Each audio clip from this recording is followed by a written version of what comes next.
Hey, so my power passage has been the verse. It's like a half of a verse that has challenged me more than any other the last several years. Maybe the last 7, 8 years, something like that. I've been camping out like on this one verse because it kind of challenges me, and it's not like a rah rah like go get 'em or be strong and courageous. I love those verses.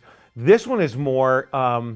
It's so challenging, like for me to live it because it's such a high bar. And so, anyhow, it was actually a passage written to slaves originally in First Peter. I'll read it in a moment. But my wife and I went to a conference, listened to a guy speak, and he basically said, hey, for those of you who are serious about following Jesus, you need to become unoffendable. Unoffendable. And I'd never even heard the word before. He goes, you have to take no offense to anything someone says or doesn't say about you or does or doesn't do for you. You don't put any weight, any responsibility on anybody else for your value, your worth, your confidence. And it spoke to me and it challenged me because I realized how needy I was for approval or for people to think I'm wonderful. And so I wanted to become unoffendable like Jesus. And the verse that applies to this goal is actually found in 1 Peter chapter 2.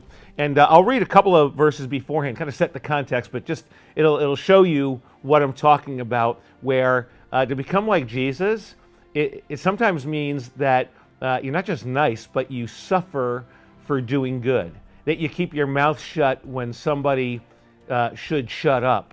And here's the verse. It reads this way. But if you suffer for doing good and endure it, this is commendable before God. In fact, to this, if you're a believer, if you're a follower, to this you were called because Jesus suffered for you, leaving you an example that you should follow in his steps. And then it quotes this kind of little poem, really. He committed no sin, but no deceit was found in his mouth. When they hurled their insults at him, he did not retaliate. When he suffered, he made no threats. Here it is. Instead, he entrusted himself to him who judges justly. Jesus entrusted himself to God, to the one who judges justly. That's the goal, is to take no offense, to not retaliate, to not defend yourself, but to be so confident of your value and your worth and your standing before God, that God sees you in a certain way, that what other people think or don't think, it has no power and no weight. You take the responsibility off of other people. And that's my power passage for the last number of years, is the goal is to become unoffendable, to never become defensive, and to never become offended when something doesn't go my way or someone doesn't act or say what I want them to, because I'm so confident in my relationship with the Father. It is challenged me and stretched me more than any other verse in Scripture, and it'll continue, I imagine, for the days and years to come. That's my power passage. I want you to think about it.